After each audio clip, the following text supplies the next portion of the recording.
Hello everyone, you are watching Build Remarkable Business, the only show where engineering and creativity are brought together to serve your business. This is your host, Marina. Hey, welcome!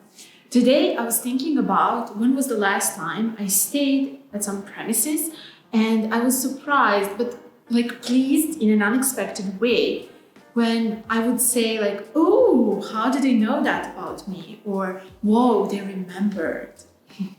So today's topic is about differentiation on the market. And this is what we're going to talk about. First, I want to reflect on where you might be already stuck in. And I want to start with this map over here. It's a map with red oceans. It's where everyone are already good swimmers. That's where we build economical structures. We have well-known strategies and trade-offs, and you're not doing anything new there if you are swimming there, right? So the result of that is that supply is very similar, and then the average consumer is quite confused. So your guest might be choosing a different premises each year just because you're not really giving them opportunity to be loyal, or some of them might be choosing depending on a price. And even the high-end guests, because that leaves as the only criteria, for example. And then lastly, some of your guests may be coming back, but it's not really because they really choose to be loyal to you. They simply cannot make the better decision, and they might not be, the right ones and probably the complicated ones. Either way, what you might keep doing is focusing on competition, and then as a result ending up very similar, usually looking like the big chain hotels. The very bad part about this is the trade-off between the cost and the value. So if you increase the value, inevitably the costs are going to increase. Well, not anymore. The solution that I want to present is exactly taken from the red and blue ocean theory, and it's the perfect combo of innovation and value. And it's actually absolutely not that complicated at all. The innovation should be on a whole system, because that way it's easy for guests to see it and to experience it. So, for example, it's great if you innovate in your restaurants or in a housekeeping area. It's definitely value for you. It's going to decrease costs, perfect, but it's not going to be felt as a value by the guest. Let me give you a simple example would be whenever I go to some premises, I usually have small suites waiting for me on a bed or a night table. And I don't like that. I don't appreciate that. I have some issues of my own, but I would really love if I could have 100% cocoa chocolate waiting for me. And you see, that's a huge value for me, but it doesn't increase costs. Basically, maybe even not at all. Right? So now let's move on to the stand out strategy, and I have 3 ways for you.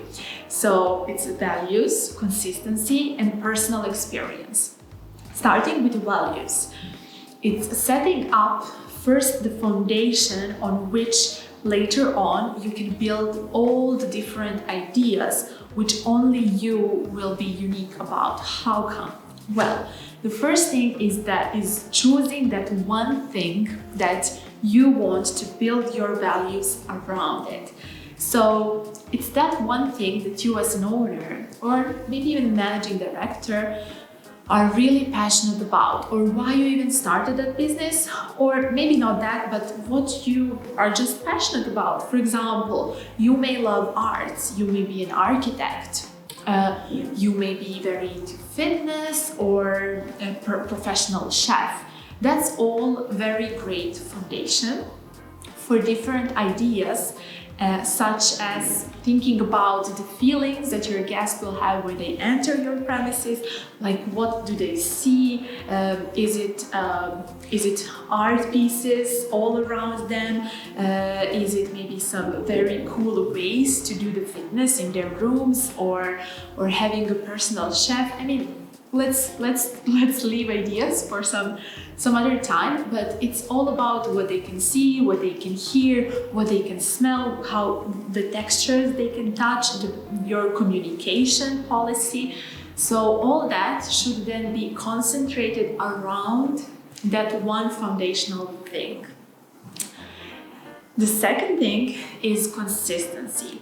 And there it's very important, what is your promise? So what do you really promise to your guests? Because that's the baseline you always want to hit. You always want to provide them that same experience in certain areas that you decided, that you created systems that work for you, that you created standards and protocols.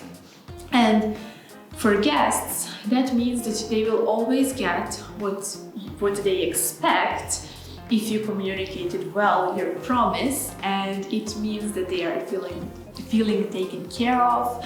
I mean, it's just like a feeling of safety. For example, now we can add like ideas to this, and for example, you may promise them to like deliver them fresh local food every morning, because that's your concept, like a farm to table. Or you don't have a restaurant, crazy, right? But let's say you're offering them a personal chef.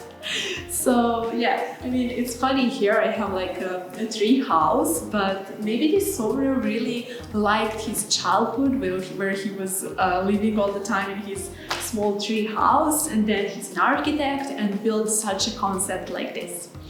So it can be very fun. But the third thing, we come to the personal experience. And that's that part when you want to go above and beyond even what you promised. You want to know who are your guests, what they really enjoy doing, and how can you provide them even better experience. Great tool for that is guest database, where you can have plenty of information about your guests and use them in a very creative ways. So I do have one question for you, and you can answer me in comments. You can tell me what is that one thing that pops up on your mind, or you are already implementing it.